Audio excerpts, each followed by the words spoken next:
The sun was already setting, and in front of a chair, a guy was standing. Sitting on it was a curvaceous girl who told Yanmu that her brother wanted to buy a car. The protagonist closed his eyes, clenched the paper, and revealed that he had no more money. The woman then stood up and asked what had happened to this month's salary. She advised him to sell all the junk he had so he could give her money. But she soon noticed his pocket was empty and slapped him across the face. While Yanmu was devastated, she called him garbage and asked where he had hidden the money. He then looked at her, laughing, and said she was asking for it again. The girl grabbed a glass of water and threw it on him. What a humiliation. On the other hand, the art was really good. She then called him a loser and asked how he had the nerve to laugh. That lip of his, like a guy who had hit rock bottom, really sold it. He admitted he was trash and had no money left. Then he screamed, saying that just this month her parents had bought a house and a car with his money. Even if he earned $100 million a month, it wouldn't be enough for how much her family wanted to drain him dry. The woman then asked what he meant by her family, and questioned whether they didn't all consider themselves the same family. She said he was cold-hearted and asked why he didn't care about the family.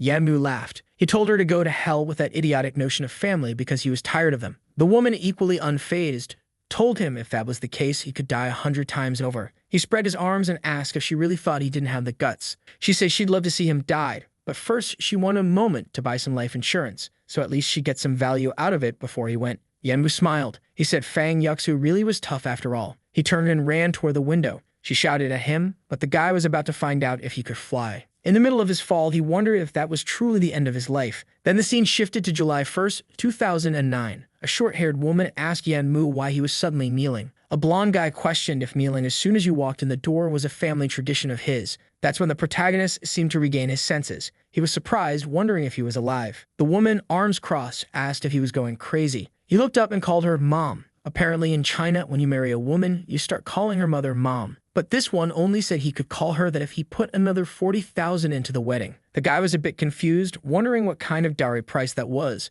Then he remembered it had all happened 8 years ago when he proposed to Fang Yuxu. The price had gone from 40,000 to 400,000, and she asked what he thought about that. Gradually, he got up, saying he thought a lot about it. In his past life, that wretched family had drained everything from him until he died in a pit. He then said he agreed. The so-called mother's eyes gleamed, and she asked if he was really willing to do it, but he shouted that there was no way he'd agree to such idiocy. Now that he'd been given a second chance, he wasn't about to make the same mistakes. The mother asked what he meant, questioning if he really thought her daughter wasn't worth $1 million.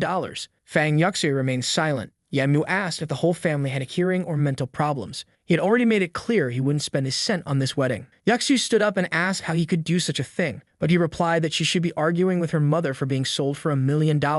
She made a pained expression and said it hadn't been easy for her relatives to raise her, so they deserved to ask for something. The father then wanted to know what he gained besides a loser brother who only wanted his money. The blonde idiot stood up, demanding to know who he was calling a loser. The father, mercilessly, said it was him who couldn't even earn enough to feed himself. The blonde guy went in for a big punch, but it seemed Yanmu had fought this guy in a past life and wasn't going to act the same way. He smashed the guy's head against the pavement while the mother screamed at him to let Xiaoyu go, who was supposedly family. But Yanmu responded that as long as he wasn't married, none of them were his family. He then turned around and declared that from this moment on, he had nothing to do with any of them. Fang Yuxu asked if their relationship wasn't worth any money at all. Yanmu asked if she had ever wondered how many of his relatives had worked hard to earn $500,000. In his past life, his hopeful father spent everything he had on lottery tickets and ended up winning. With that, he gave $500,000, and Yanmu gave the other half, securing the marriage. That was a man who gave his all. Yanmu then walked out the door, saying all she wanted was someone to support her family, and that someone wasn't going to be him. The next scene shows him already at the same lottery his father had won before. The prize had accumulated to over $100 million. In his past life, at this very moment, he went down and won a ticket with his father. He hoped he could clearly remember this, even though his memories were muddled from the passage of time. He then walked to the counter and said he wanted to buy a lottery ticket. The clerk informed him that the drawing would be held tonight at 9:15 p.m.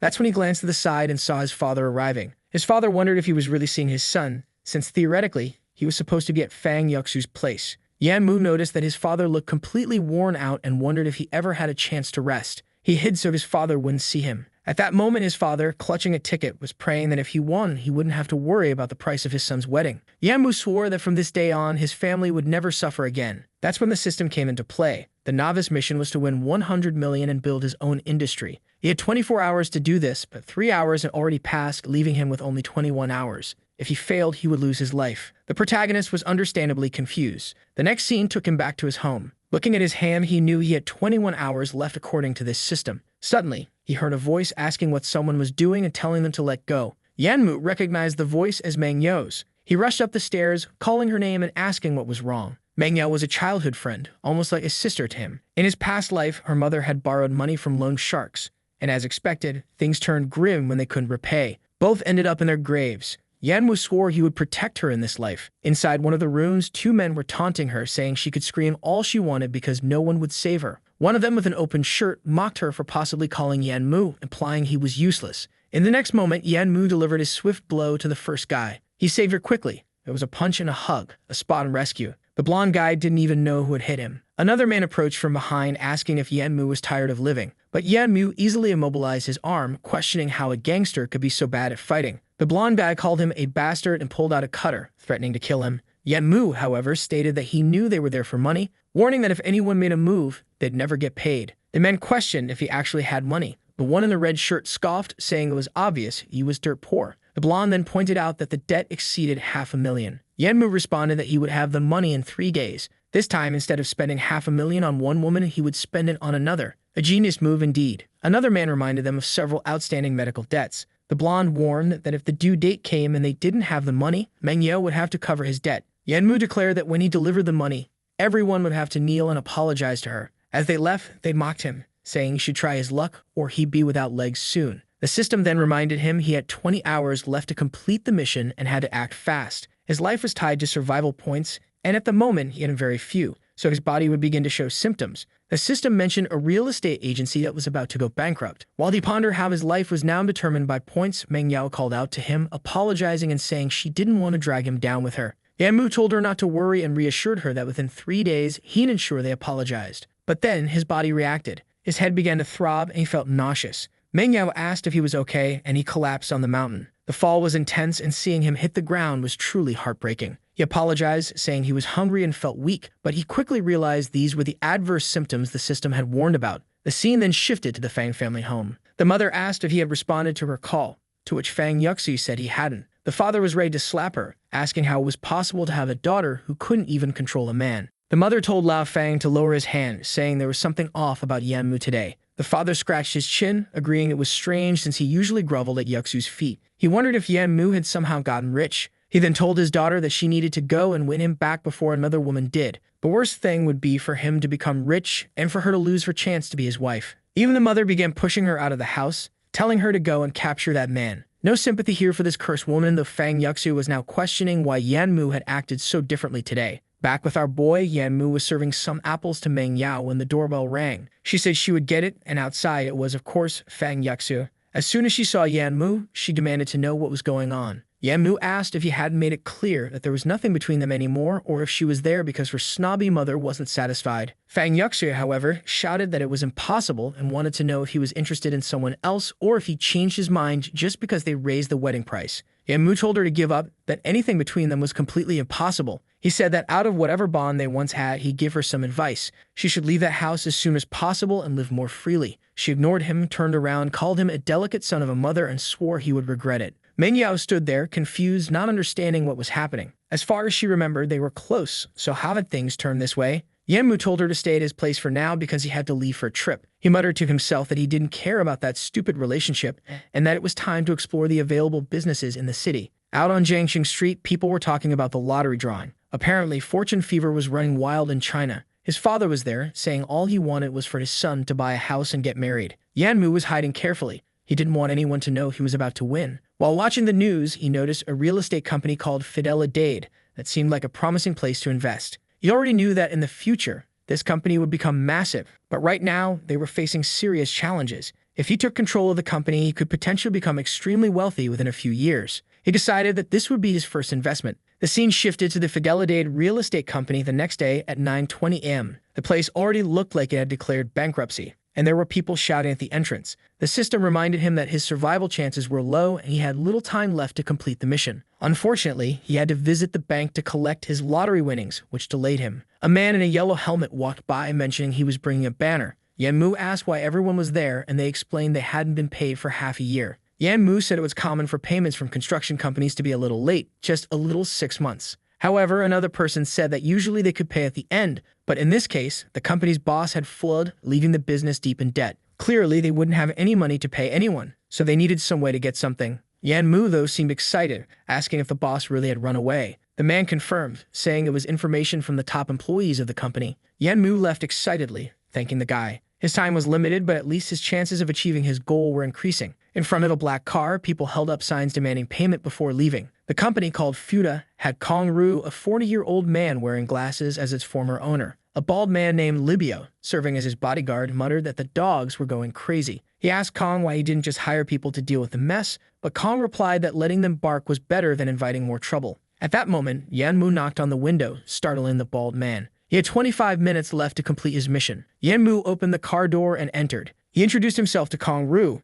saying he was there to talk business. The bald man grabbed him by the collar, asking if he really wanted to die. Yan Mu calmly stated that he had information that could prevent Kong Ru from spending the rest of his life behind bars. The boss told him to forget about money since he didn't have the means to pay anyone. But then Yan Mu revealed that he was there to give money. He offered to assume all the company's debts, including overdue wages, but in return, he wanted ownership of the Fuda real estate company. Kong questioned if Yan Mu understood the value he was talking about since they owed a lot, especially to unpaid employees. Yan Mu, with just 10 minutes left on the system's clock, said he'd take it all. Kong said he wouldn't even start talking for less than 50 million. Yan Mu agreed to the amount. Suddenly, Kong shouted, asking why this kid who barely had facial hair was raising his voice. The bodyguard told him to stop making up numbers. Yan Mu silenced him with a swift blow to the throat. Kong was shocked that this kid had taken down his bodyguard. He told the bald man to hold back and asked Yan Mu not to waste his time if he didn't have the money to pay employees. Yan Mu insisted he take the land and debts for 50 million and pay immediately. He knew Kong Ru was desperate to escape, and acquiring as much land as possible in this city was his goal. Yan Mu demanded everything Kong had in his name in the area.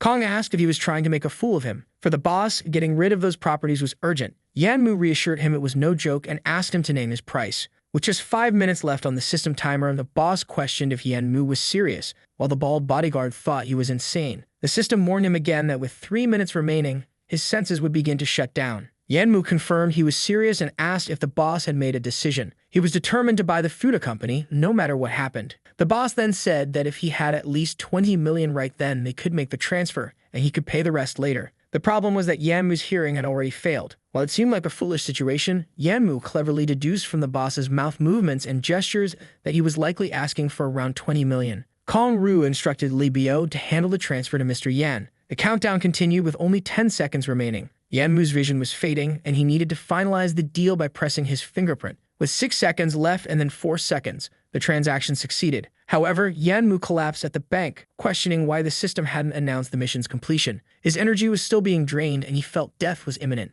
At that moment, the system finally congratulated him, awarding him 13 survival points. Yan Mu didn't celebrate, he was simply relieved to be alive. The system explained that survival points could be used in the system's store or to extend his life. Meanwhile, the commotion erupted as someone shouted at Kong Ru. A man in front asked Yan Mu if he was okay. Yan Mu confirmed and told Kong Ru to use the money to pay the workers as soon as possible. Kong Ru instructed the man to inform everyone outside that they would be paid by the evening. The announcement was made through the sunroof, but the skeptical crowd doubted that months of overdue payments would suddenly be resolved. One of them said that if they weren't paid, they'd return to put an end to it for good. The bald bodyguard asked what their next step would be, and Kong Ru suggested returning with Yan Mu to strategize. The scene shifted to the real estate office, where the former president brought documents for Yan Mu to review. Yan Mu dismissed the old plans and marked certain areas on a map. He pointed out specific lands to purchase and others to leave untouched. Kong Ru complained that one of the areas Yan Mu wanted to buy was isolated and abandoned, calling it a waste of money. Yan Mu, however, insisted it was the perfect spot for future development as new schools and buildings would soon emerge there, making it ideal for a commercial district. Yan Mu elaborated, saying they would build an entire shopping complex, including shops, a hotel, and more, with a unique design that met safety standards. Kong Ru agreed to handle it and was told by Yan Mu that good work would always be rewarded. Kong then invited Yan Mu to an upcoming investment meeting. The scene shifted to the Jingping Hotel, where Yan Mu inquired about the investment event. He glanced back and was surprised to see Fang Yuxu there wearing a revealing dress. A chubby man beside her blushed, saying he hadn't expected her to look so stunning. Fang Yuxu appeared annoyed, as this was the only man willing to pay the exorbitant wedding price. The man pulled her aside, asking if she was distracted. It was then that she noticed Yan Mu. They exchanged looks but said nothing. The blonde-haired man sensed they might know each other. Yan Mu reflected on how quickly Fang Yuxu had moved on and dismissed any concern. It was none of his business. However, when the blonde man bumped into him on purpose, Yan Mu asked what he thought he was doing. The man accused Yan Mu of standing in the way and jabbed a finger at his chest, questioning if someone as poor as him even knew where he was. Yanmu mocked the man for his appearance, but the blonde man demanded to know if Yanmu had any idea who he was and whether he really wanted to pick a fight in front of the girl. Ignoring him, Yanmu asked Fang Yuxu about her relationship with this man, to which she replied that it had nothing to do with him. The blonde man walked away, taunting Yanmu for dreaming he'd ever have a woman like Fang Yuxu. Yanmu reflected that he had once thought Fang Yuxu was a simple and kind girl and believed the problem was her family, but it seemed he was wrong, and this realization allowed him to finally let go. The scene shifted to the investment reception. The system assigned Yanmu a mission to invest in one of the businesses present to earn 10 more points. Yanmu knew this would be challenging, given the people in attendance. A security guard blocked his entrance, asking if he knew where he was going. Yanmu asked if this wasn't the investment reception. The guard sneered, telling him to leave because the event was for people planning to spend millions. Yanmu ignored all of it and simply stated that he was also there to make some investments. However, the security guard mocked him, asking what kind of investor walked around in janitor clothes. Yanmu was not pleased by being judged based on his attire. At that moment, the blonde-haired man appeared and asked if Yanmu was following them. The guard laughed, saying that this kid really seemed lost and was even claiming he was there to invest. The chubby man chimed in, saying that Yanmu needed to learn to invest in himself first. He placed a hand on Yanmu's shoulder, condescendingly remarking that he had energy but couldn't waste it by just chasing after women. He said there was no use in Yanmu getting angry since that beauty would stay in his arms. Yanmu was about to walk past, but the guard blocked him again. At that moment, the chubby man noticed something and mentioned that Brother Kong had finally arrived. Yanmu glanced at Fang Yuxue and asked if she was doing this for money. She claimed it had nothing to do with him, but he pressed further, asking if she was truly willing to do anything for money and degrade herself in such a way. She remained silent and he turned away. Meanwhile, the chubby man asked Kong if his company had recently been acquired. Kong confirmed, and the chubby man mentioned that he too was looking to sell his business, though times were tough. As they spoke, Kong noticed someone else and excused himself, saying he had another person to speak to. He approached Yanmu. The chubby man, now puzzled, wondered why Kong Ru was addressing the young man as Mr. Yan. Fang Yuxu, watching from the sidelines, was equally curious. Mr. Ma, the chubby man, asked Kong if he had lost his mind by calling such a young man his boss. Kong clarified that they were misunderstanding. Mr. Yanmu was indeed the new owner of Fuda. The chubby man was shocked, asking if this was the person who had recently bought the company. Kong confirmed it. Immediately, Meidong turned to Yanmu, apologizing profusely for his previous behavior. He claimed it was all just a joke, that he didn't know Yanmu's identity, and begged for forgiveness, promising to do whatever was asked of him. Yanmu turned to him and asked if he was Mr. Meidong. Meidong confirmed, and Yanmu coldly told him to leave. Naturally, Meidong left fuming, muttering that Yanmu would pay for this humiliation. Once inside the event, Kong Rui asked if Yanmu had any particular investments in mind. Yanmu replied that he hadn't decided yet and needed to look around, knowing that the best auctions were likely already taken. That's when he noticed a booth for a company called Nebula, which would become highly influential in the internet industry. The representative handed him a card, explaining that they would be producing wireless routers. Yanmu recognized the man as Zhang Penju, the company's founder. Seeing him working so hard now made it clear why Nebula became so successful in the future. Kong advised against investing, claiming it was a foreign company with little value in the local market. Others agreed, dismissing the idea of internet routers as a distant prospect, not worth investing in yet. Penju insisted that routers were the future, with wireless signals soon becoming essential worldwide. The others scoffed, saying only an idiot would invest in something like that. They argued that such a business shouldn't even qualify for investment opportunities. That's when Yanmu pulled out a card and announced he would invest 15 million in the company. Penju, sweating nervously, asked if he was serious. Yanmu confirmed, saying he was optimistic about their future, confident that with the growth of the internet, Nebula would become a major force. Out of nowhere, Meidong appeared again, shouting for everyone not to listen to Yanmu, calling him a beggar spouting nonsense. He was about to insult Yanmu when Kong stepped in, warning Meidong to be quiet since they were friends, but this would be his last warning. Suddenly, Meidong revealed Kong's plans to abandon the company and leave everyone unpaid. The other investors started whispering, calling Kong untrustworthy. Meidong sneered, saying Kong would be smarter not to be the dog of this kid. Kong began to protest, but Yanmu cut him off, asking Meidong if he truly thought he didn't have 15 million to invest. Meidong arrogantly confirmed, saying he could spot a liar easily, especially one as poor as Yanmu. Yanmu challenged him to a bet. If he could produce the 15 million to invest, Meidong would have to kneel, publicly apologize, and slap himself 3 times. Meidong hesitated, sure Yanmu had no money, but worried about the consequences if he did. Just then, someone interrupted, saying that Mr. Mei was ruining the fun for everyone. It was Tang Ning, the second son of the Tang family, a significant figure, judging by Meidong's trembling reaction. Yanmu knew the Tang family produced materials essential for Nebula's equipment. Since he wants to invest in those guys, it would be perfect if he could get closer to them. Tang Ning asks what's going on, and Mei Dong says they're just having fun, joking around, nothing serious. However, Tang Ning asks if they really think he's an idiot, as he's sure something's going on and wants them to continue. Mei Dong says fine then, they'll make the bet. Meanwhile, Kong asks our guy if he's sure he wants to make this bet. Our guy says he's sure, but the problem is he doesn't know where his card is. At that moment, Fang Yuxu tells him he should just disappear before he embarrasses himself. She thinks to herself that this supposed fortune he seems to have is clearly a lie. Mei Dong grabs Fang Yuxu and tells our guy to stop pretending and just admit he lost the bet. However, it turns out the guy is just messing around. He dramatically pulls out the card out of nowhere. He turns to Penju and says that if he agrees to the deal, he'll make the investment right now. The president obviously agrees and says he'll go get the machine, thinking that despite his shabby appearance, this guy is reliable. Just then, Mei Dong intervened, ridiculing Yan Mu as a beggar and snatching his card, showing everyone it was a basic card. He mocked Yan Mu for lacking a special card if he had such wealth. Yan Mu took back the card, stating they'd soon see who had money. The transaction was initiated, but the machine showed insufficient funds. Mei Dong laughed, calling Yan Mu a fraud. Yan Mu, confused, couldn't understand why his funds were inaccessible. Kong wondered what to do next, and Penju, sensing something was wrong, believed Yan Mu wasn't lying. Mei Dong pretended to be magnanimous, suggesting he forgive Yan Mu and wouldn't demand he kneel. But Tang Ming intervened, asserting that bets must be honored. Kong protested, saying banking errors were possible. Mei Dong, growing impatient, demanded Yan Mu settle the bet. Yan Mu declared that Mei Dong feared he truly had money and wanted to escape. Mei Dong scoffed, claiming he had nothing to fear from a child. He ordered security to force Yan Mu to kneel if he didn't comply. Yan Mu calmly said it was too soon to conclude anything. As tensions rose, Yan Mu disappeared in a blur,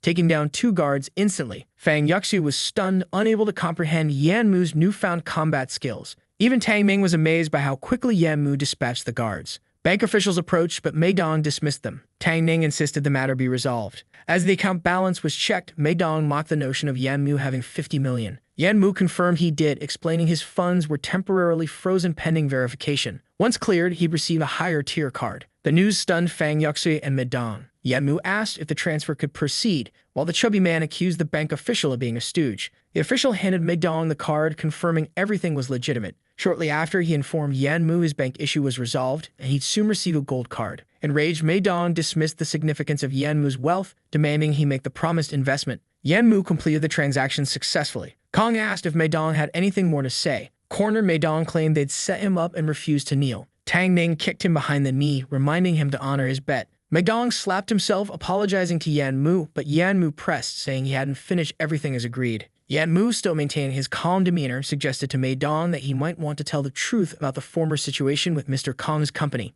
Mei Dong, cornered, apologized, admitting that the issues with unpaid salaries were all fabricated. Before leaving, he muttered under his breath that he would eventually put Yan Mu in a coffin. The Nebula founder approached Yan Mu, expressing his gratitude and assuring him that he would not disappoint. The crowd surrounded and praised Yan Mu, while Fang Yuxi was left questioning if he had always been this wealthy. She recalled her parents pushing her to meet Mei Dong that day, insisting she find a rich man as they saw no value in raising her otherwise. Her mother made her usual dramatic claims, saying she wasn't forcing her, but failure would mean the family's extinction. As Tang Ming observed, stating their meeting must be destiny, Fang Yuxu left. Yan Mu earned his points from the system, which then informed him it would take a 10% cut of his earnings. Yan Mu was irritated by the unexpected tax.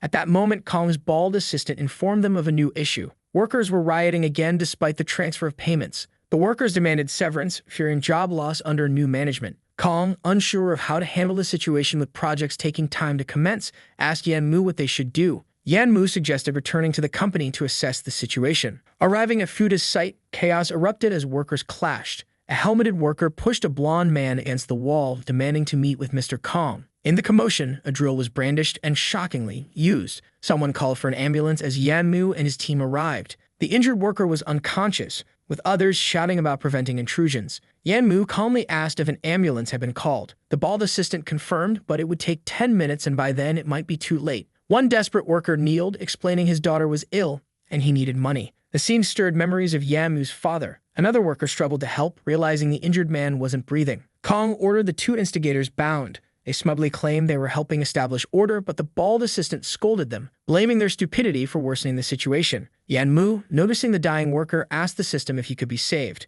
The system offered a costly upgrade option to obtain a medicine that might work, but all Yan Mu could access was basic enhancements. The system then proposed another solution, spending 12 survival points to keep the man alive until medical help arrived. The function was one-time use, so caution was advised. Yanmu hesitated but agreed, unwilling to stand by idly. The workers' condition stabilized and the instigators were thrown to the ground. Yanmu, furious, condemned their reckless actions. Realization struck these were the same thugs who had threatened Manhwa earlier. When Kong inquired, they admitted it, revealing that Yanmu was burdened with a debt caused by a neighbor's gambling mother with plans to exploit his sister. Kong, enraged, demanded to know if they had been misusing the company's name and ruining its reputation. Yanmu confirmed Meidong's involvement. Kong acknowledged the connection but assured Yanmu they would handle it now that he was in charge. Without a second thought, Yanmu delivered a swift kick to the blonde instigator's chest, ensuring his actions had consequences. The workers cheered at the sight of Yanmu dealing with the thugs, especially since those two had been harassing them. Finally, the ambulance arrived and the paramedics pushed through the crowd to attend to the injured man. Kong expressed relief that the situation hadn't turned fatal.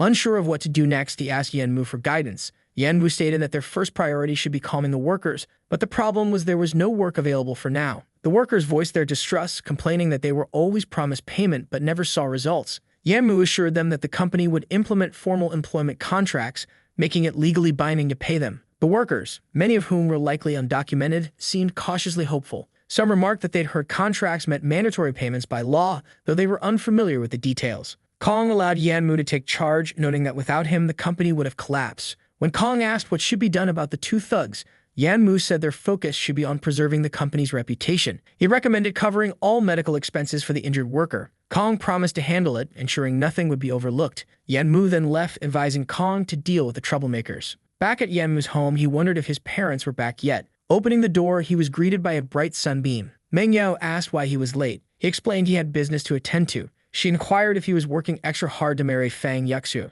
Yanmu dismissed the notion, promising instead to find a better place for her soon. He knew Manhwa's dream was to live in a grand house, and perhaps he could make it happen tomorrow. She asked what surprise he had in store, but he suggested she rest first since it was late. Lying in bed, Yanmu reflected on the system's grip over not just his life but the lives of others. He wondered about its limitations. The system then informed him he could enter a unique space when in a secure location. The room distorted and the system asked if he was ready for his inheritance. Confused, he questioned what inheritance it meant. As he looked down, he saw an image of himself from before his rebirth. The system explained that he must accept the Lord's inheritance or the world would be annihilated. Not much of a choice, he thought, and before he could answer, the process began. The system warned that after receiving the inheritance, his level would be restricted, and no more missions would be available for a while. Staring at his hand, Yanmu wondered what was happening. The inheritance completed and the system displayed a progress bar, 1%. It explained that without sufficient attributes, he couldn't unlock all abilities. Yanmu groaned, frustrated by the system's games, but resolved to claim everything in due time.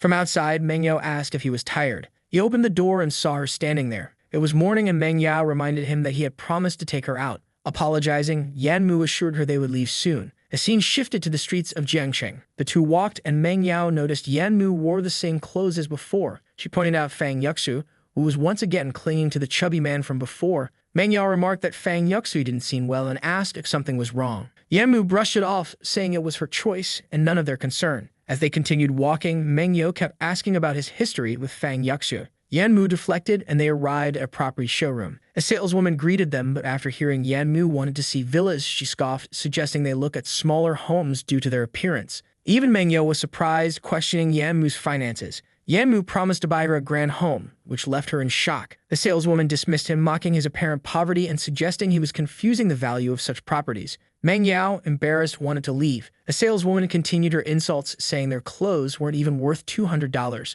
so how could they afford a mansion? Yanmu took Manhwa's arm, intending to leave, when a man with purple hair appeared. Recognizing him as Sufi, Yanmu attempted a friendly greeting, but Sufi coldly brushed him off. He sneered, pointing out Yanmu's poverty and questioning why he was talking about buying a villa. Yanmu ignored the comment and asked why Sufi was speaking to him at all. Sufi, feigning nonchalance, mentioned that he managed a few small businesses and was on the market for a new house. The saleswoman eagerly jumped in, praising Sufi and saying that he was perfect for one of their exquisite villas. Sufi then turned to Yanmu, smugly stating that he had more pressing matters and that Yanmu, being a drifter, could take his time. Yanmu, unbothered, replied that he had a relaxed life, so Sufi could go ahead. The saleswoman accompanied Sufi to view the villas, leaving Yanmu to step aside, pretending to make a phone call. It was clear he wasn't planning to let this slide. Meanwhile, Sufi pulled out his card, ready to make a purchase without further inspection. The saleswoman informed him that the suite cost $2 million and confirmed if he was sure. She was thrilled about the high commission she stood to earn. Xu Fi, driven by his long-standing envy of Yan Mu for his academic success and popularity with girls, took the opportunity to feel superior. He glanced at Meng Yao, noting Yan Mu's absence, and mocked her, suggesting that Yan Mu had abandoned her. Yan Mu returned, apologizing for the delay. Xu Fi dismissively remarked that it didn't matter,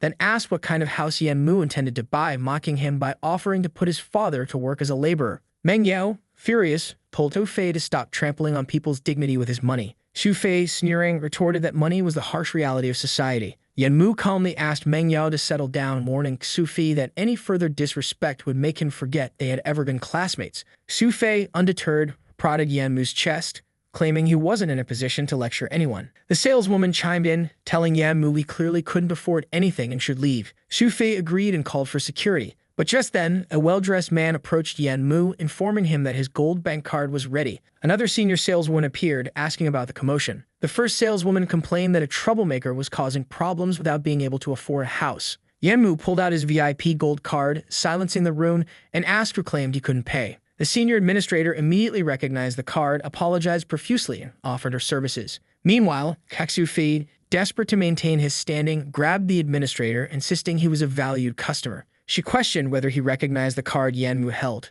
Xu Fi glanced at it dismissively before realizing it was a super VIP card, not just any bank card. Stunned, he stumbled, accusing Yan Mu of theft before walking away. Yan Mu, having researched property values, asked for prices and was told 10 million each. He confidently handed over his card, announcing he'd buy. The senior saleswoman, now eager to serve, prepared the transaction, but Yan Mu stopped her, declaring that any commission would go to someone else, not her. The administrator then fired the saleswoman on the spot. Xu Fei tried to befriend Yan Mu, suggesting they go out for drinks. Before Yan Mu could respond, security escorted Xu Fei away. Xu Fei pleaded, asking if Yan Mu really wanted him removed by force. Yan Mu reminded him that Xu Fei had just called for the same treatment. Panicking, Xu Fei offered to apologize. Curious, Yan Mu asked the system if it could read people's fortunes. The system confirmed it could, even revealing potential for discovering treasures. Yan Mu considered the strategic use of such abilities. He then noticed a dark aura around Xu Fi and warned him to be careful, as bad luck seemed to loom over him. Xu Fi dismissed it, still begging for reconciliation. Meanwhile, the dismissed saleswoman begged the administrator for another chance, claiming her father's illness would worsen without her job. Meng Yao, feeling sympathy,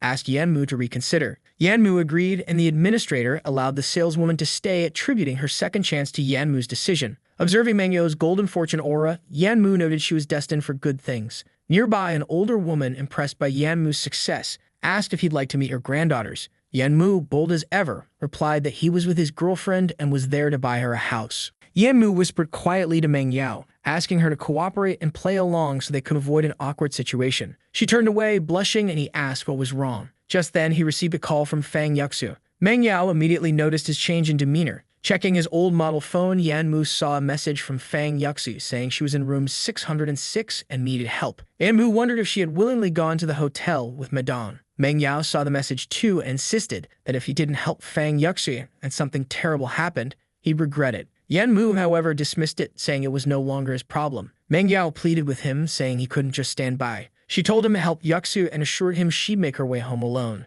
Reluctantly, Yan Mu ran off, telling Meng Yao to be careful. The scene shifted to room 606, where Madong was making lecherous advances on Fang Yuxu, commenting on her figure with disgusting remarks. Fang Yuxu demanded he stay away from her, but Madong grabbed her wrist, reminding her that it was her family who arranged the meeting, so she had better comply. He began tearing at her clothes, claiming she'd already promised to spend time with him. At that moment, the door opened. Yan Mu entered, holding up his phone and announcing that everything was recorded. Madong, shocked, lunged for the phone, but Yan Mu kneed him in the stomach, causing him to collapse and retch. Madong threatened Yan Mu, claiming he'd still have his way with Fang Yuxu and send thugs after him. Yan Mu responded by slamming the phone against Madong's ear, demanding he repeat himself. Madong, undeterred, called Yan Mu a worthless loser who would never have any woman. Yan Mu delivered another harsh kick, finally silencing him. Turning to Fang Yuxu, who was complaining of feeling overheated and weak, Yan Mu realized she'd been drugged. He carried her to the bathroom, placed her in the tub, and told her to call if she needed anything.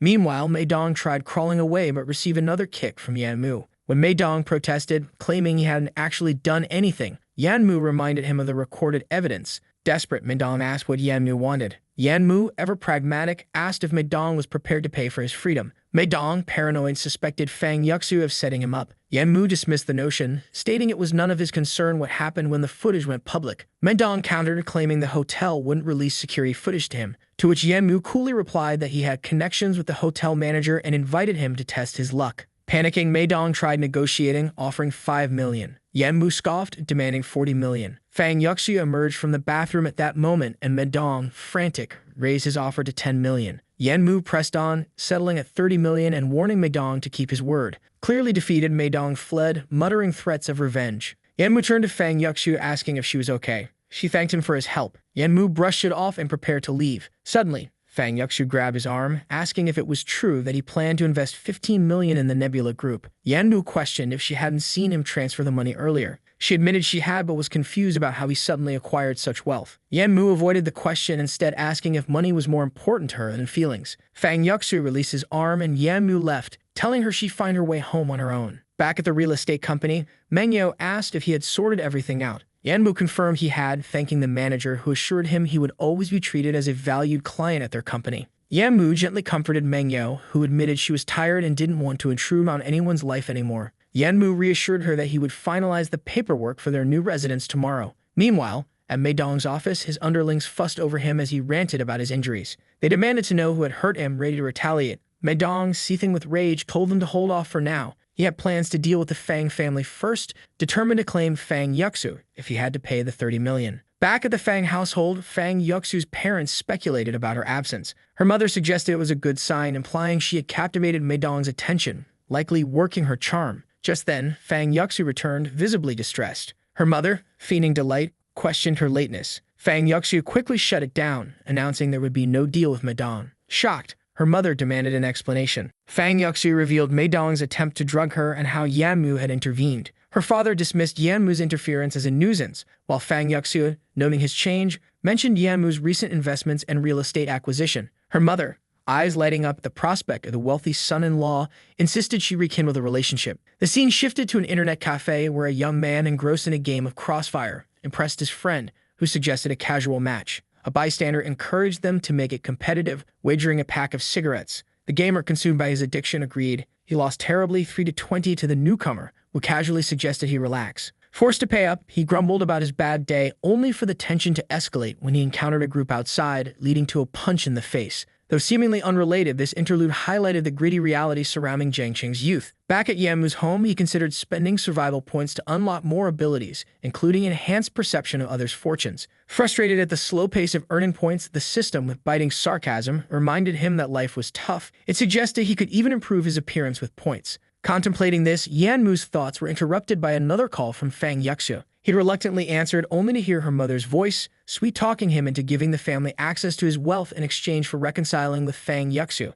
Yanmu snapped, telling her to stop bothering him. Shortly after, Yanmu received the finalized contract for the properties he purchased. Meng Yao, noticing his glum demeanor, asked if he was okay. He apologized, and the real estate manager thanked him for his patronage. Wandering the streets of Jiangxing, Yanmu encountered Fang Yuxu once again. She seemed to appear intentionally, and Yanmu, weary of the constant run-ins, asked why she was following him, reiterating that they were done. Fang Yuxu revealed that her brother had gotten into trouble at a cyber cafe and owed $500,000. Worse, he had been kidnapped, and the captors demanded the money for his release. Yanmu, unimpressed, coldly stated that her brother's problems were not his concern. Desperate, Fang Yuxu grabbed his hand and offered herself, promising to fulfill his physical desires if he helped. Yanmu, disgusted, pulled away, telling her to have some self-respect and lamenting how far she'd fallen. Tears streaming, Fang Yuxu pleaded, saying her family was powerless to save her brother. Yanmu, unable to fully suppress his compassion, reluctantly agreed to help, but only if they cut all ties afterward. Fang Yuxu resisted, insisting they were still family and couldn't simply walk away from each other.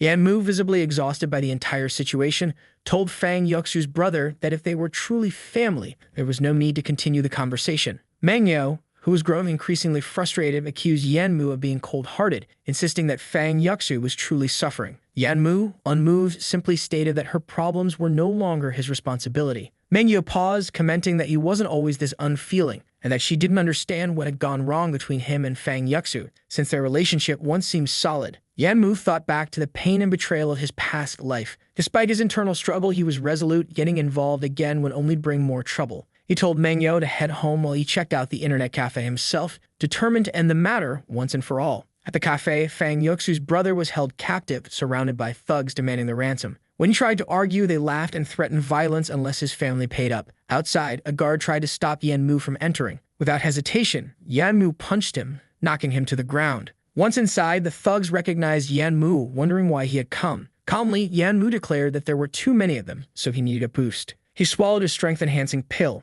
increasing his power significantly. One thug, who had previously targeted Mengyo, taunted Yanmu, reminding him of a debt. Yanmu coldly questioned why he should pay, and the brother, tied up, begged him to hand over the money to avoid escalating the situation. But Yanmu had no intention of complying. He exuded a dangerous red aura, warning everyone to keep still. When one of the thugs lunged, Yanmu struck with unyielding force, knocking him across the room. More goons surrounded Yanmu, but he fought back effortlessly, his enhanced strength making short work of them. Fang Yuxu's brother, shocked, demanded to know why Yanmu had taken so long to intervene, even suggesting that Yanmu should compensate him to keep quiet. Yanmu, perplexed, realized that the brother had no gratitude, only greed. In response, he slapped him, demanding to know when he'd grown so bold. Yanmu warned him to go home before he lost his temper entirely, reminding him that he'd only come because of Fang Yuxu's desperate plea. Just as Yanmu turned to leave, Madong and a mob of thugs blocked his exit. Madong, thirsting for revenge, ordered his men to kill Yanmu. Faced with overwhelming numbers, Yanmu's options were limited.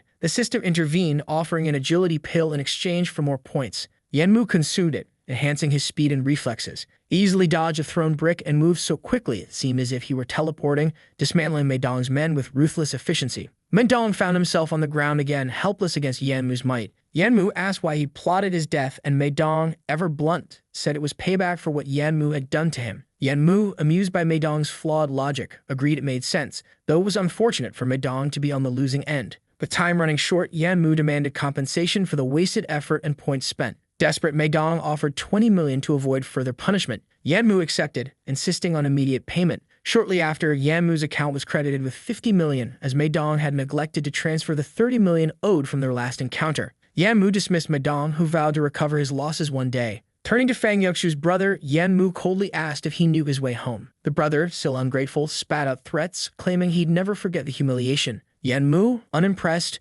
told him he should be grateful to be alive and warned him to stop using weak excuses for his failures. Tired of the pointless drama, Yanmu demanded the brother disappear. Another harsh lesson was delivered, leaving no doubt about who was in control. Yanmu dismissed the departing Fang Yuxu's brother, who threatened to tell their parents everything, believing it would cause trouble for Yanmu. Unbothered, Yanmu decided to check his system. Despite having gained 50 million, there was no change in his survival points. The system curtly explained that money obtained dishonestly didn't count. Yanmu grumbled, realizing even the system demanded moral earnings now. Back at the Fang household, the mother berated Fang Yuxu for failing to secure Yanmu, whom she disparagingly called trash. She questioned how Fang Yuxu could let her brother Xiaoyu suffer. Fang Yuxu tried explaining that Yanmu had completely severed ties with her, but Xiaoyu stormed in, battered and bruised. Their mother, relieved to see him, asked why he looked so beaten up. Xiaoyu blamed Fang Yuxu, claiming that instead of helping, Yanmu had humiliated him. Fang Yuxu was surprised to learn that Yanmu had intervened. Xiaoyu twisted the story, saying Yanmu had only shown up to make things worse, and his slap hurt more than the thug's beatings. He accused Yanmu of profiting from her suffering, claiming Yanmu's wealth came from extorting Madong. Their mother, incensed, declared Yanmu to be worse than an animal for using her daughter's pain. Fang Yuxu resolved to confront him, unsure if this explained his motives during their relationship. Meanwhile, Meng Yao questioned Yanmu's mood, wondering why he seemed upset with the system. She teased him about being beaten up by someone. Yanmu brushed it off, telling her to relax. When Meng Yao pressed, asking if he was still hung up on Fang Yuxu, their conversation was interrupted as Fang Yuxu arrived, demanding to talk. Meng Yao, taken aback, sarcastically asked if Fang Yuxu was joining them for dinner. Yanmu, unfazed, told her she wasn't welcome and asked why she was there. Fang Yuxu, furious, slammed her hand on the table, accusing him of beating her brother while dining with another woman. Yanmu clarified that Meng Yao was like a sister to him, but Fang Yuxu dismissed the notion, pressing him on why he'd harmed Xiaoyu if he'd gone to save him. Fang Yuxu insinuated that Yanmu was with Meng Yao out of spite. Frustrated, Yanmu demanded to know if she was delusional. Fang Yuxu accused him of flaunting his wealth to humiliate her family, suggesting he could have used money to solve everything. Yanmu reminded her of his poverty and declared he wouldn't waste a single coin on her vampire family. Enraged, Fang Yuxu denied being from a family of leeches while Meng Yao watched, confused. Fang Yuxu's voice rose as she accused Yanmu of moving on quickly. Yanmu told her to shut up, questioning why it bothered her so much and pointing out her obsession. He warned that if she kept believing her brother's lies, there was no need to talk again. Fang Yuxu lashed out, claiming Yanmu had always used her for money and tried to slap him, but he caught her wrist. He reminded her that their relationship was over, and she needed to stop acting irrationally. Breaking free, Fang Yuxu vowed he would regret this. Meng Yao, bewildered, asked if Yanmu and Fang Yuxu had truly broken up. Yanmu confirmed it, suspecting Fang Yuxu's behavior was a ploy to regain his attention. Meng Yao, seeing Yanmu's goodness, wondered why Fang Yuxu treated him so poorly. Yanmu reassured her with a smile, encouraging her to eat so they could head home. The scene shifted to Nebula Group's office, where the president thanked Yanmu for his investment. Yanmu reviewed a project proposal, finally feeling optimistic about a promising development. However, while looking at the papers, Yanmu asks why the man is choosing to use low-quality materials. The president explains that they tried using high-quality materials, but the profit margins were too low, and people were refusing to cooperate. Our boy comments that this will be a big problem, but Penju says that at the start, they just need to pass the test, so there is no need to produce many. Yanmu agrees and suggests focusing sales primarily on communication companies. Penju is surprised he hadn't thought of that before and sees it as the best option to sell to them, especially since they constantly transmit signals. He only comments on the material, and our protagonist tells him to relax, saying he will find someone to secure what they need. Back on the streets of Jiangsheng, he spends a lot of time there. Looking at the card, he knows the best thing would be to form a partnership with the Tang Company, but he has no idea how or why they would cooperate with Nebula. That's when he looks to the side and sees a man grabbing a girl by the hair, telling her to shut up. He quickly recognizes her as the girl who humiliated him at the real estate office, and it seems she's now working as a waitress. Some other men approach and demand the man let the girl go, or they will call the police. But man, in this city, everyone seems ready to stir up trouble, because out comes another knife. Then the savior of girls who humiliate him arrives, grabbing the man by the arm.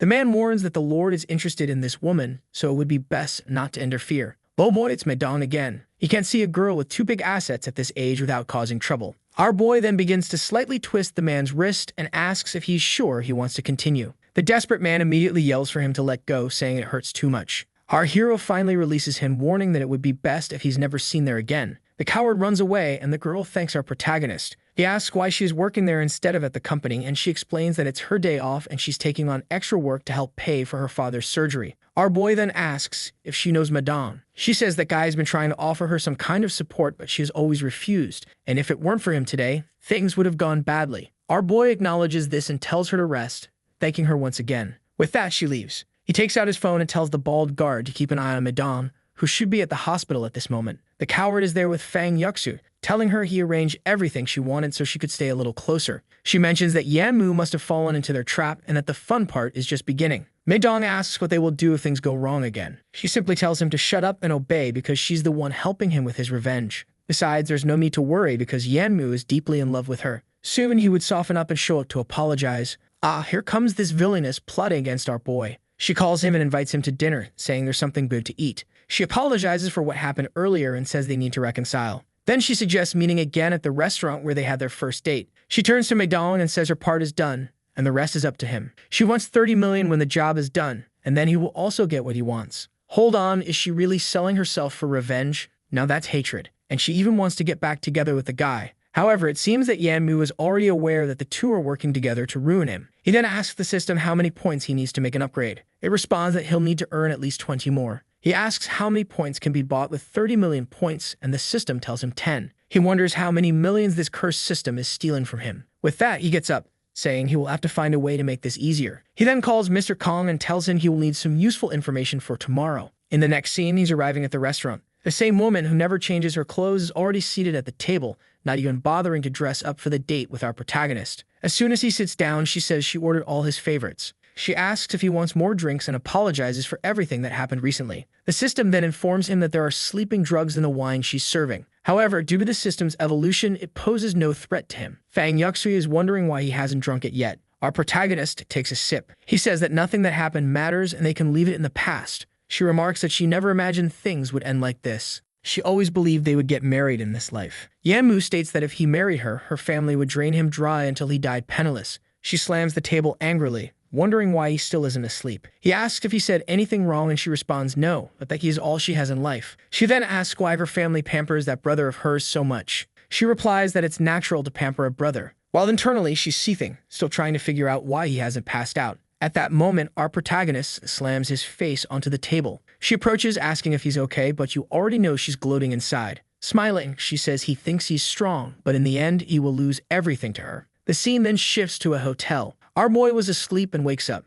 Man, I thought he was faking it, pretending to sleep, but he actually passed out. Turns out our boy knew about the trap and still fell into it. He's a genius. He wakes up next to that girl from the real estate office who immediately calls him a bastard. He puts his hand on his face, saying he's sure he was having lunch with Fang Yuxu. So how did he end up there? The girl, however, claims that he was the one who messaged her, telling her to show up, and she never imagined she'd be treated worse than an animal. She runs away, saying she was wrong to think he was a good person. But the rascal is smiling, saying that if they want to fight him, he's ready to play. Did he do it on purpose? Or did he mess with her while pretending he wasn't? Or maybe nothing happened, and he just slept, who knows? The scene then changes to a cafe. There are Fang Yuxu, Madong, and then the last fool arrives. She tells Fang Yuxu she did everything as instructed and the images are on her phone. Fang Yuxu thanks her, tells her she can leave, and says she will get a call when they need her again. But she warns her to keep those photos safe, as the plan could change. And of course, if she loses them, it won't be good for her father, who's in the hospital. Madong compliments Fang Yuxu, saying he never imagined she could be this cruel. She replies that Yamu is the ungrateful one and everything she's doing is just taking back what was supposed to be hers. Madong says the 30 million will be worth it, and if the plan works, he has nothing to complain about. She then tells him to hurry because it's time for Yanmu to pay for what he did. Today, she would make him taste what it's like to be used. The scene changes to a hotel lobby where our boy asks what she means by that. Madong says it seems he doesn't know what he did, but that they're seeking justice. Our protagonist responds that he's a law-abiding citizen, so he has nothing to fear. However, Fang Yuxi says that last night they had dinner and he still did that with another woman. Madong adds that everyone already knows about the girl he allegedly forced into his room and the police are on their way. Even the reporters are there, and if this leaks, his life will be ruined. But Yamu asks if the two of them think he's an idiot. That's when Fang Yuxi starts noticing that she and Madong are the ones being recorded. Madong insists, saying that Yamu doesn't know what's good for him. However, our boy just tells him to wait a moment because he needs to make a call. At that moment, the secretary says Madong's and Miss Fang Yuxi's plans and threats have already been posted online. The fool's cigarette drops to the ground and he starts trembling, demanding to know what's going on. The reporters begin shouting, stating there's plenty of evidence that Madong used his influence to suppress numerous women. Additionally, his company is deep in debt. The reporters surround him and Fang Yuxu, demanding explanations for everything that's happened. The system then states that now that Madong's company is going bankrupt, it will probably be auctioned off. I'm not entirely sure, but I think the girl with the red hair is Tang Ming. She told our boy they paid her 500,000 to be part of all this. Our boy said he had enough evidence to put Madong behind bars for life. He then questioned whether she was trying to help him or Madong. Our boy leaves the scene, saying he's going to take over that fool's company. Meanwhile, Fang Yuxu seethes with rage. 2 days later, everything is being announced on TV, and Ming Yao learns about it. In interviews, Fang Yuxu always claimed she had no idea who Madong was, trying to distance herself from the subject. This makes Ming Yao realize that Villainous wasn't a good person. Back in his room, our boy wonders why he hasn't received any survival points after taking down Madong's company. He looks at the system and asks for just 1 point, complaining that it's been a long time since he earned anything. It's a very unfair world. That's when he receives enough points to upgrade the system. The window shines and suddenly a pink bunny appears out of nowhere. He stares at it, wondering what kind of crazy entity it is. He gets up, wanting to know how this is supposed to help him. But suddenly, the little creature vanishes. Whoa! A small hand grabs him, saying he's a good boy. You all know what's coming, right? Oh, more well-behaved than I expected. Well, well-behaved in terms of clothes, but not in actions. The girl is aggressive. Actually, never mind, she's not well-behaved at all, folks. She asks if he's satisfied and tells him to leave a 5-star review. At that moment, Meng Yao appears at the door and asks if he's seen the news, but he tells her not to come in. However, she opens the door, recounting everything that happened with Fang Yuxu. Man, I thought she wouldn't see the scene, but it's too late. She's already face-to-face with everything. She's left speechless and apologizes in despair. Our boy yells at the system, and she remarks that she thought it was a little cuter. Meng Yao, truly pure, faints upon seeing the scene. The system-like figure seems to place a cure on her face. Meng Yao then wakes up and asks who she is. Only in this work could something like this happen. She introduces herself as Yanmu's system. She says to call her Xiao Yu and informs that from now on, it will all be living together. Meng Yao, completely confused, asks Yanmu if by any chance she's dreaming. Meanwhile, at the Feng family house, the mother is trying to console the daughter, saying she'll find a guy soon. The brother, however, as always, is furious, saying she can't get anything right. The father comments that now that Madong is in prison, the money they were supposed to earn is gone too. And he tells his daughter that she will have to find another rich man to secure the family's future. Fang Yuxu, however, starts getting angry, wondering why she has to find a man to support this family. And with that, she begins to hate everyone. It is at this moment that the mysterious Su, a shadowy figure, asks if she wants to make a deal. The shadow introduces itself as Sue and says it can fulfill her desires. However, she lowers her head, thinking she must be hallucinating. But then the shadow transforms into a person, saying it knows she won't believe it, which is why it wants to make this deal. Sue tells her that she was used, abused, and abandoned by her ex-boyfriend, so how can she not be angry and full of hate? She admits that she is indeed full of hate, and the shadow offers to make a contract that will give her the revenge she wants. Instantly, she starts being consumed by the shadows, saying what she wants is money. It doesn't matter. One moment she's regretful and angry with her family, and the next she's ready to ruin our protagonist. At that moment, her brother asks why she's so quiet and if she doesn't care about the family's future. Seeing her staring at him, he questions why she's looking at him like that and why she's so useless. Her mother then says her brother is just stressed and she shouldn't take his words to heart, asking if she has thought about what she suggested. Sue then explains that she only needs to gather information about this particular boss and hand it over because she will do whatever it takes. Even her mother is startled by how motivated she has become. Let's see who the boss is this time. It can't possibly be Madon again. Back at Yanmu's house, he explains everything to Mangyao. Apparently, he really did explain everything since she's talking about time travel. Man, he already spilled everything. No holding back. Xiaoyu, however, warns that time travel comes at a high price. For example, Yanmu is now obligated to complete missions for the rest of his life or he could die at any moment. Suddenly, Yanmu gets up, saying he has something to take care of. The two girls are curious and ask where he's going. He explains that he's just going to meet Mr. Tang to check out a car. With that, Xiaoyu gives Mangyao a kiss on the cheek. Is this going to be a forbidden romance? Oh no. Actually, she used some kind of devilish magic and poor Mangyao fell asleep. Yanmu grabs her arm, asking what she did. She explains that she altered Mengyao's memories because it's not good for her to know everything. At least the system seems to know what it's doing, because if left to this madman, he'd tell everyone. However, he lost his survival point for doing so and is frustrated. But she doesn't seem to care much. And the fool falls to the ground, thinking he can hit the system and have the power bounce back to him. She even jokes, saying it seems the system has a few bugs. She then tells them to hurry and check out the car. But our boy says he feels like going alone. However, she explains that if they stay too far apart, she'll suddenly teleport to his side. Already imagining the scare Tang would get, he realizes he has no choice. Man, this little system is sometimes pretty friendly. The scene shifts to a shop in the city. Of course, they bought some new clothes for her, and our boy asks why she seems impatient. She simply says she's thinking about the best way to improve his skills. But after a moment, she says there are only ordinary people around, so why worry about fighting skills now? Xiaoyu warns that eventually he might encounter people who aren't ordinary. Suddenly, Mr. Tang appears, greeting them. He apologizes, saying they were a bit late. Then a man approaches Zhang and asks if this is the level of the city of Zhang. His name is Liu Zi, and he's the young master of the Liu family.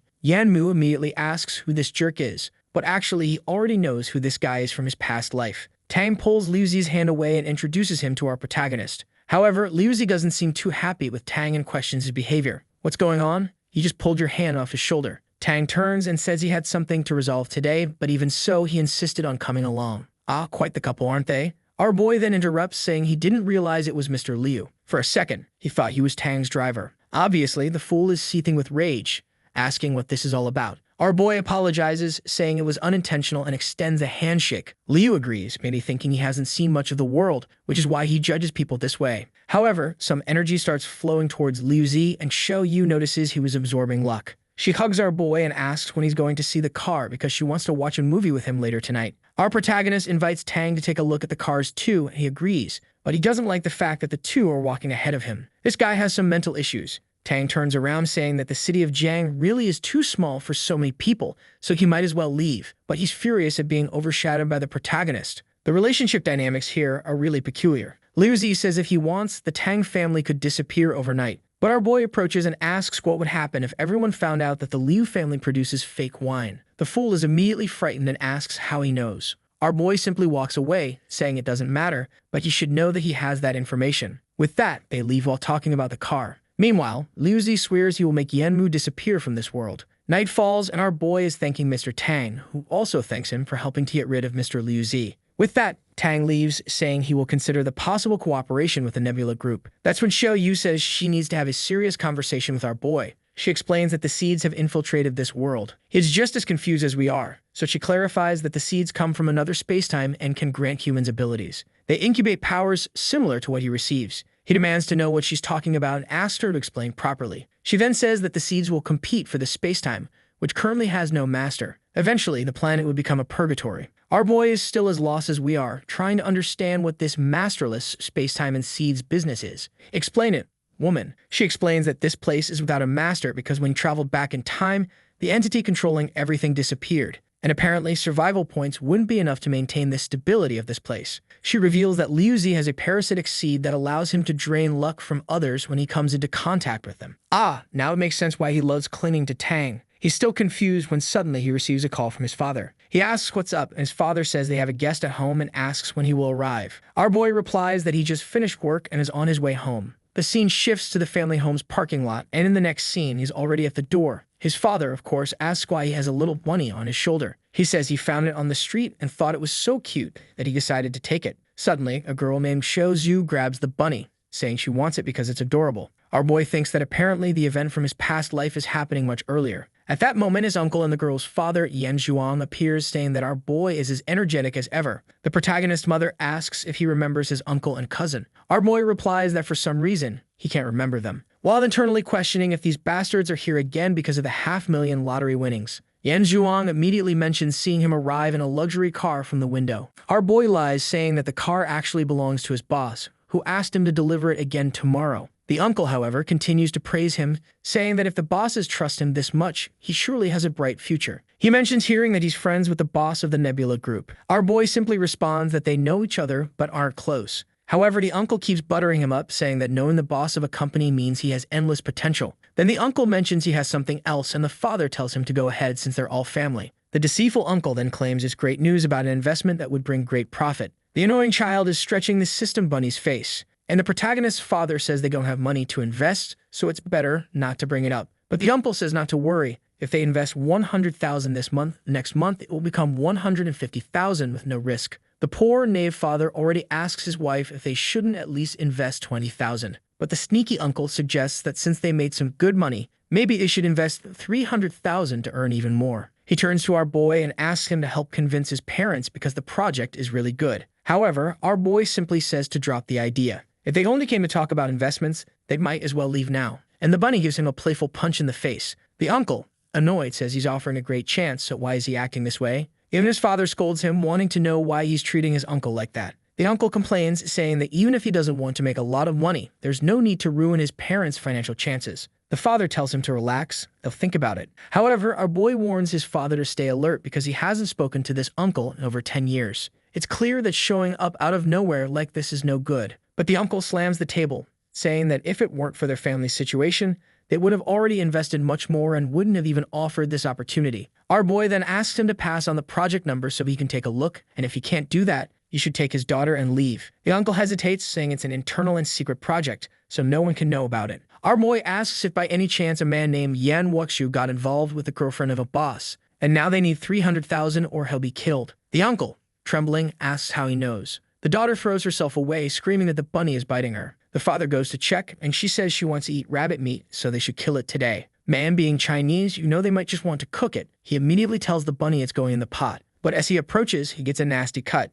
Our boy says the bunny is quite energetic, so it's best not to mess with it. He tells them to stop causing trouble, as their biggest problem is their lack of money. With that, the uncle leaves, cursing everyone, saying they'll end up working on construction sites for the rest of their lives. Our boy simply tells him to be careful on the way back. The father then comments that he never imagined something like this would happen, and the mother says she's really getting old and easy to fool. Our boy just advises them to be careful because nothing in this world comes for free. Meanwhile, at Fang Yuxu's house, the villainess, as always, is ready for a fight, saying the 300,000 had already been transferred to her mother's account. Apparently, Yuxu even gave her brother money, and he bought a new car. The mother wants to know where she's getting this money. The daughter just says she found a young, rich boss who owns 2 apartments, and they can live there. At this, the mother asks if she's really following the list of men she passed her. Man, the mother even had a list of men her daughter should choose in the city. Now that's a prepared mother. She's excited, saying she needs to tell the father the good news. She then closes the door and enters the room. The shadow says this is how they'll seal the deal and asks if it's easy. She recalls the moment she was beside a man who said she was much prettier than he imagined.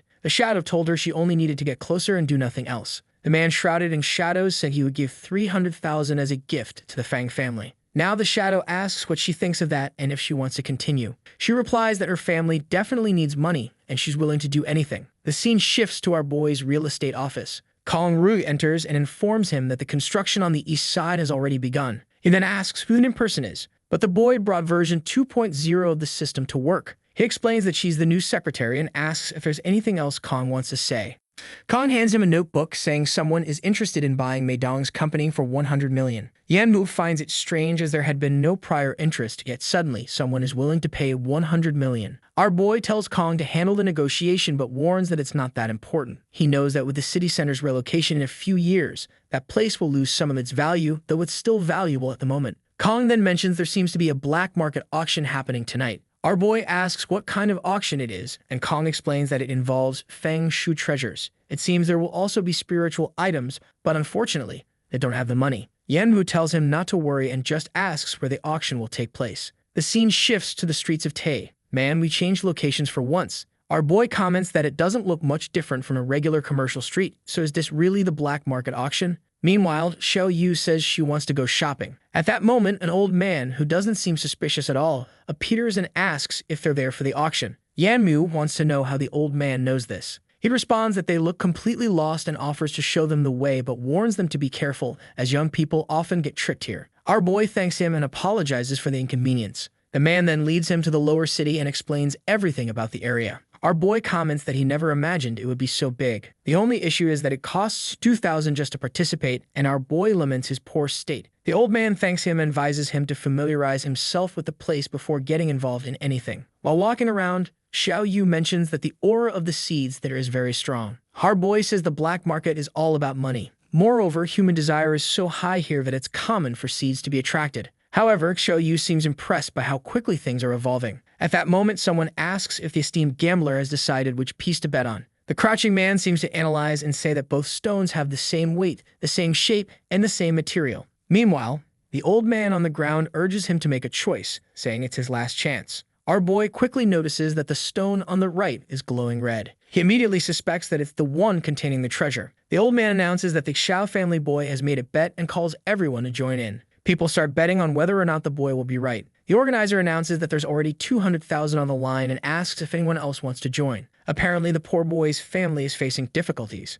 The math genius decided that gambling was the best way to make money. He's banging his hand on the ground, hoping he doesn't ruin his father's future. However, our boy steps in and says he'll bet 300,000 on the boy. The old man warns that if the Xiao family loses, they'll have to pay 3 million as a penalty. Our boy says if they want, he'll bet 3 million then. At this point, the old man realizes the danger and suggests he stick to the 300,000. The blue-haired boy then asks if our boy is new to this place since all the games are rigged to some extent. But Yanmu appears unfazed, saying he's sure he'll win this. With that, he moves forward with Xiao and Wei, and it seems like the man needs to check what's inside the stone. The scene shifts to an old man stating that inside that place is a piece of jasper worth over 500,000. Oh, I see. They looked at the first stone, which wasn't chosen. The gambler then tells him to open the stone chosen by the boy. The old man begins the process and he turns to our boy's girlfriend, suggesting she should leave him before they both end up broke. However, she replies for him to watch the defeat he's about to face. At that moment, the appraiser announces that there appears to be some sort of ruby inside. At that moment, the fool realizes he's screwed. The announcer declares that it contains a blood pigeon ruby. Not the most epic name, but alright. People start saying it's impossible while our boy is confused, wondering what that is. Xiao Yu explains that this ruby is of the highest quality and is worth at least 1 million. The boy from the Xiao family is immediately excited by its value. Our boy then turns to the betting man and asks if he has the money to hand over. The man replies that he doesn't know who he's dealing with and orders him to swipe the card already. Of course, he swears he won't forget this. Our boy is already happy, thinking that with this ability, the black market is an easy way to make money. That's when someone calls out to him, and he turns to see the boy from the Xiao family. The boy introduces himself as Xiao Cheng and offers to help him get into the auction if he wants to go. Our boy turns around, curious, and the boy apologizes if he's intruding. But our boy introduces himself and says that if Xiao Cheng can really do that, he'd be eager to see the auction. Xiao Cheng assures him that tonight he will be part of it all. Yet Mu already knows that people were calling this boy Master Xiao, so his identity is definitely not simple. A while later, they're in the VIP area of the auction, and the boy thanks our boy for trusting him. He explains that he has a black card that allows him to participate because otherwise he couldn't afford to be there. Yanmu asks him to explain the situation. The boy says the only way to access the auction without restrictions is by having one of the 3 existing black cards. One belongs to the market owners themselves, another to a mysterious force, and the last one to the Xiao family. However, in recent years, the Liu family seems to be gaining more influence there. And now that the Xiao family is facing difficulties, they seem to be getting discarded. Xiao Yu asks if by the Liu family he means the young master Liu Zi. Cheng asks if they know each other. Our boy replies that they don't know each other well. They've only met once. Suddenly, someone announces that the ruby he delivered was appraised at 5 million. The woman asks if he wants to sell it, but he says he wants it to be part of tonight's auction. Time passes and it's finally time for the auction. The presenter removes the cloth, revealing a Ming Dynasty vase. The starting price is 20,000. Xiao Cheng asks our boy if he's not interested in these items. He explains that he's just there to observe opportunities, not necessarily to buy everything. The boy says that among all the items, the only truly interesting one is the ruby vase.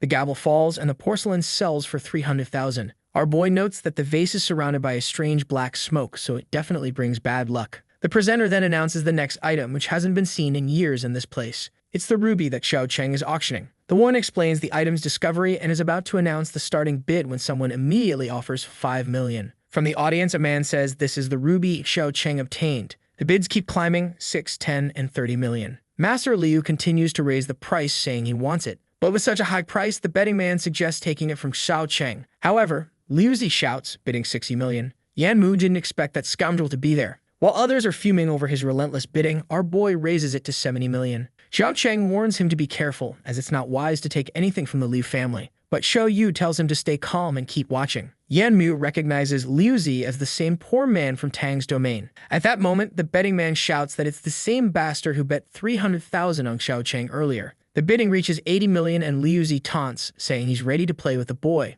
Xiao Cheng warns our boy again to let it go, but he responds that he's going to make Liu Zi spend as much money as possible. Instantly, he raises the bid to 180 million. Liu Zi is shocked, wondering where this poor man got so much money. The presenter counts down once, twice. Liu Zi raises it to 300 million. Man, this auction is fierce. No slow increments here. Our boy is impressed, saying Liu Zi is quite brave. It goes up 400, then 500, 600, 700, 800 million. Xiao Cheng knows the bid has far surpassed its true value. Soon, the auction will be cancelled. Liu Zi raises it to 1.2 billion and asks if the boy will continue this game. Our boy says he's done. Liu Zi is very generous and rich, so he can have the ruby. The woman counts to 3, strikes the gavel, and declares it's sold. The boss asks how they're going to get that much money, but Liu Zi scoffs, asking who said he'd pay. In another room, he's complaining that he already made the transfer. However, the receptionist tells him that until the 1.2 billion is in the account, he will be banned from the black market. At that moment, the fool realizes he's in trouble.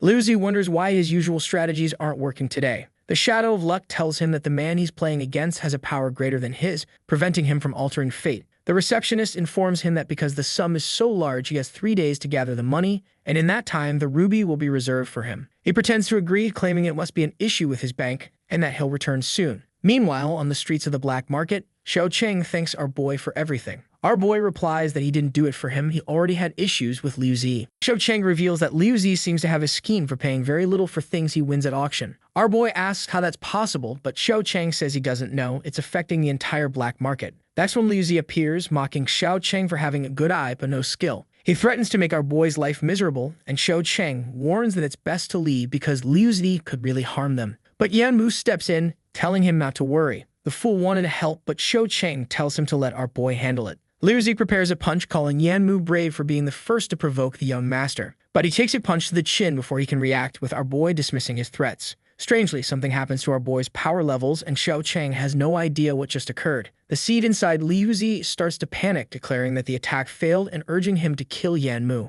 The fool is losing his mind, demanding to know where he got the courage to strike him. Yan Mu calmly states that the power Liu Zi relies on lacks any physical form, proving that he's weak and afraid. The villain retorts that once our boy dies, he'll take everything he has. But Yan Mu is already kicking him in the stomach, questioning how he dares to speak when he's so weak. The seed pleads for Liu Zi to flee as his power is being drained. Liu Zi asks how Yan Mu can devour this entity and who he really is. Yan Mu is confused by the question. Liu Zi smirks, hinting that Yan Mu's angel hasn't told him the truth about everything. He tries to make an offer, but takes another kick to the stomach from our boy, who declares that he's in no position to negotiate. A desperate spirit urges Liu Zi to escape, saying he's already lost half his power. Oddly, Xiao Yu's powers also seem to have vanished. Oh, actually, Yan Mu has absorbed them all. Liu Zi decides to run, warning Yan Mu that next time he'll destroy him. Xiao Cheng hesitantly asks what just happened. Our boy isn't feeling well. He has no idea where this power came from or what's happening. Xiao Cheng asks if he's okay, and Yan Mu says it's best to leave quickly. That's when the bunny pulls on his pants.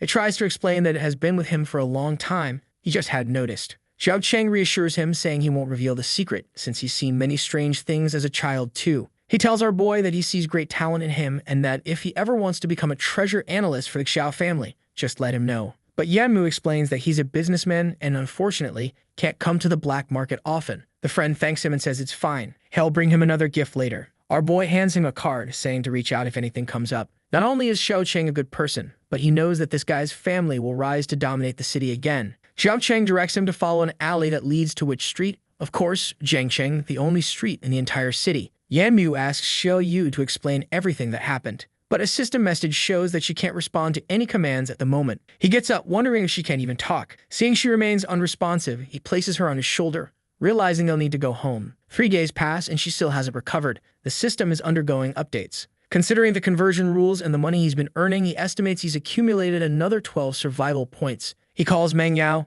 He finds himself in front of a mansion, and she says he seems excited about the house. He downplays it, saying it's nothing special. As long as she can live comfortably, that's enough for him. She looks up, saying she'd love to own a place like that one day. But here come the duo, Fang Yuxi and her beloved Su Fei. It looks like the boy is drained and exhausted. Our boy asks what they're doing there, and Meng Yao is speechless. Xu Fei then accuses him of leaving a good woman like Fang Yuxu to be with a high school girl. Our boy chooses to ignore him and pulls Meng Yao away. However, Xu Fei shouts, asking what's the deal with him trying to buy Madong's company. Our boy responds that he sold it as soon as he bought it because a company like that only brings bad luck. At that moment, Meng Yao asks what this business about having a company is, and our boy explains that he won the lottery and bought it recently. Meng Yao then says she now understands why Yuxi has been more interested in him lately. Our boy tells her not to worry about it and to just ignore those people if she runs into them in the future. However, he notices that Su Fei has a deathly aura while Fang Yuxu has a different kind of aura. Meng Yao then pulls out 2 amusement park tickets and asks if he wants to go with her. Our boy agrees, saying it's a good chance for both of them to relax a bit. The scene shifts to the amusement park, where she's talking about roller coasters.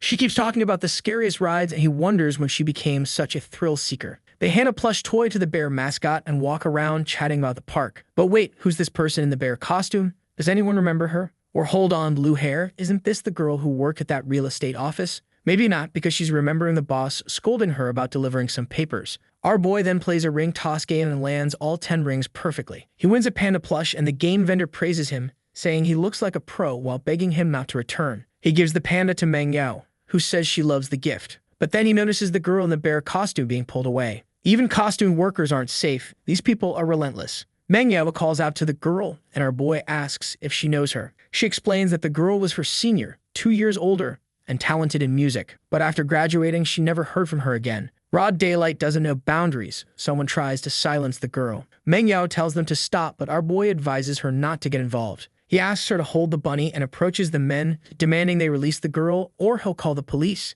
The man with blue hair asks who he thinks he is to meddle in their business. Our boy introduces himself as Lei Feng, clearly making up a name. The man slaps his phone away and asks if he has a death wish. The others carrying the girl say they'll have to deal with this troublemaker first. They step forward, telling him to stop playing the hero. Meng Yao tries calling the police, but a vendor warns it's pointless. They've been doing this all week and always flee before the police arrive. Meanwhile, our boy is dodging punches and feeding them back with precision. The last fool tries sneaking up behind him but gets a kick to the face as our boy twists his body skillfully. Wow, this guy is touch-starved, clinging to him like that. He receives an elbow to the face from his troubles. Our boy then picks up the girl in the bear costume, telling her not to move, though she's barely conscious enough to do so. The police arrive and ask what's happening. After Meng Yao explains, they find themselves in the hospital. Our boy has to recount the entire situation. He then asks the police why that area is being used for human trafficking by someone called Boss Hu. The truth is, he knows all about it from past life events. The officer explains that Boss Hu owns an entertainment company and is suspected of drug trafficking as well. That's when the girl in the bear costume wakes up, saying she has proof. She shows a piece of evidence she stole from the company where she was often locked in the basement.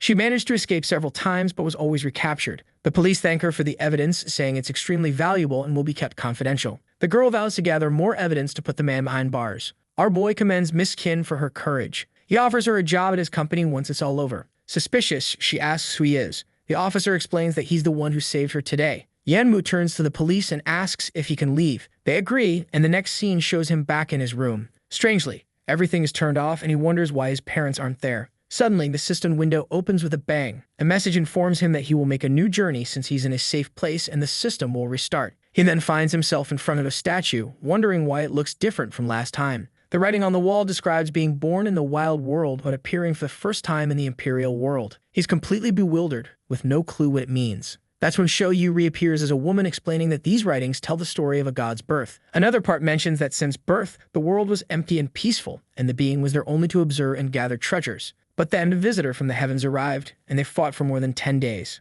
Unfortunately, after the war, the being couldn't protect the treasures. In battle, he killed over 10,000 bandits, but still couldn't save everyone. In the end, he sealed himself away with what remained, waiting for the right time to be reborn in this world. Man, I'm just as confused as you, Yanmu, and everyone else with this chaotic story. Xiao Yu explains that the so-called seeds are entities that can destroy this world. The message mentioned that in the cave there are countless treasures, but they are not to be stolen or used. Indeed, there are many treasures. Our girl is greedy. Our boy asks what the point of being there is if they can't take anything. Xiao Yu explains that he will receive his first mission from the system gods in this place. Then appears the demon trial, with the reward being the Kanglang mind technique. The demon tells our boy that the first trial is a mental demon, which he will only understand once it begins. He then asks what this Kanglang mind technique is as it's the reward. She explains that it is a technique created by the god of creation himself, capable of eliminating countless enemies with a single move. It's fundamental and the origin of all martial arts. He asks if this will make him invincible, and she says he'll only find out if he presses yes on the system. He immediately accepts.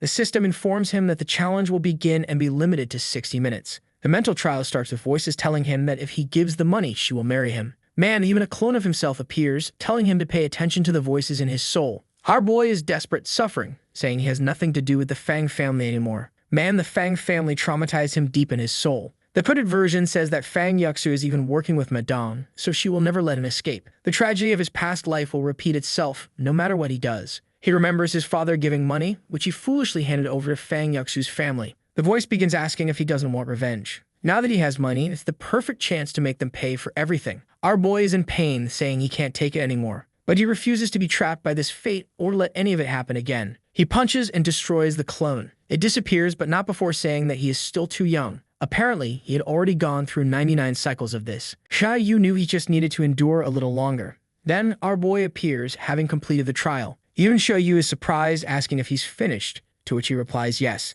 The only strange thing is that he doesn't see an option to collect the reward. Suddenly, he is surrounded by an aura and appears to receive the Kanglang mind technique. There's something about 9 forms, 6 techniques, and 4 Cs, totally incomprehensible. But one thing is clear, it's powerful. Even he doesn't fully understand it, but he feels as if he's known it since birth. I think he glimpses memories of the god's movements, seeing how he slaughtered thousands of enemies. Then Xiao Yu tells him that time is running out and it's time to leave. Man, they're teleporting back home already. What's going on? Oh wait, actually they were already home. They were just in another world and have now returned to reality. Heh, I'm losing it. He notices his attributes have risen to level 24 and he's gained 2,000 survival points. Xiao Yu admits she has no idea what happened. It might be related to his breakthrough. He credits the system, but she reminds him that the rules are set by the gods. With that, she leaves the room saying she's going to sleep. Something catches Yanmu's attention. He bends down and picks up a book from the floor. He sits down to examine it, knowing that the gods never give him anything for free. He recalls that in the memories he saw of the god, the man seemed obsessed with martial arts.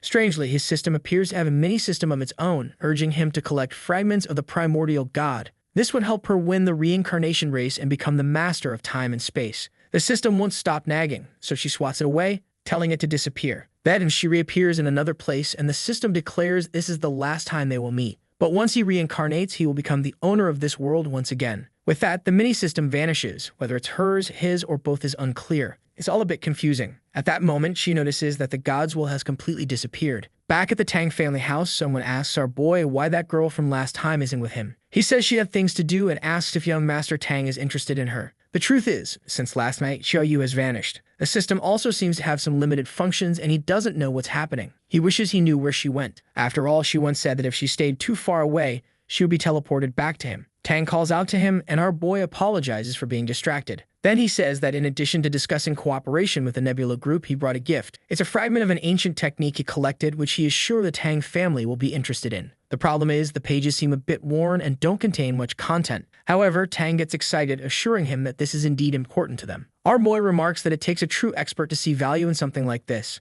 Then Tang asks if he practices martial arts because on that day he fought impressively. Our boy downplays it, saying he only knows how to defend himself a bit. Tang tells him not to worry, as long as Nebula Group's demands are too large, the Tang family will support whatever is necessary. Our boy gets excited. It seems Tang is truly focused when it comes to martial arts. In the backyard, Tang shows him where he usually trains and tells him to come at him without holding back. Yanmu, however, says he's only been practicing for a short while and asks Tang to go easy on him. But Tang charges at him immediately, saying they'll start now. He throws a punch and our boy blocks with his elbow. He grabs Tang's arm and Tang is impressed by his quick reaction. Wow, is he about to get knocked down? But he's not that bad. He manages to stay on his feet. Yanmu praises Tang's skills, saying he's better than expected. Tang responds that he's not bad either and urges him to keep going. Man, are these guys forming a deep bond or what? What's up with this chemistry? A few rounds later, both are exhausted. If this were a romantic subplot, I'd make a joke, but I'm too intimidated by these two already. Tang addresses our boy as Mr. Yan and tells him not to be so formal.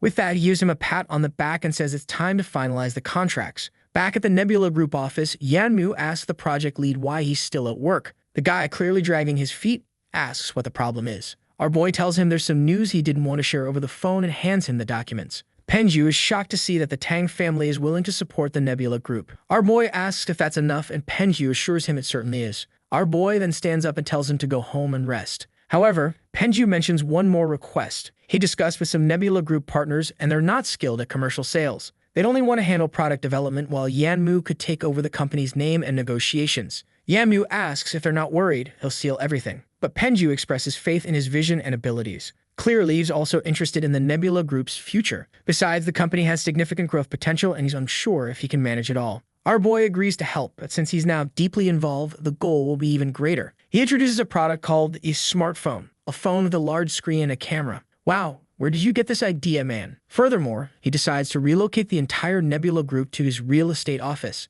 Back at the building, our boy is exhausted from all the work. He opens the system, and as usual, it's just status updates. Only a month has passed, but his consumption of survival points has increased dramatically. He tries to access the system store but receives a message saying he doesn't have enough authority. He knows the points should be increasing, but ever since Xiaoyu disappeared, everything vanished with her. However, he's sure she isn't a bad person, so where did she go? Then she appears in the window, asking if he missed her. He turns to her with a stern face, questioning why she's back. She says she just needed to confirm a few things and is now back. With that, his 2,333 survival points return to him. Meanwhile, down below, people are shouting to call the police. There's a girl threatening to jump. Yanmu tells Xiaoyu they should leave quickly before they cause a scene. But Xiaoyu, with her keen nose, already senses the presence of a seed. Turns out it's not her who's jumping. It's another girl on the rooftop trying to find out if the world is flat, and I'm pretty sure it's not. Our boy rushes up, saying he's going to save her and tells someone to call the police. The problem is, she's on the 30th floor and the elevator would take too long. He seems to recognize the girl as Ajen and wonders why she's at the Fuda building. Up there, she's shouting that she'll kill them all. When Yanmu opens the door, she turns, saying that all murderers deserve to die. He slowly approaches, saying he can help her. He gets close enough to grab her, but she turns and tells Yanmu not to feel guilty for anything. Then she jumps. But of course, our boy grabs her arm, saving her. The girl is limp, thinking she disconnected from life. At least she passed out, and he lays her down. However, the knife she had is smeared with ketchup. He wonders if she was trying to fool someone. Then the crazy Ajen wakes up, saying she wants likes for this video. That helps Mamoru make more juicy content for his viewers, activate the cheeky little bell, and I'm out.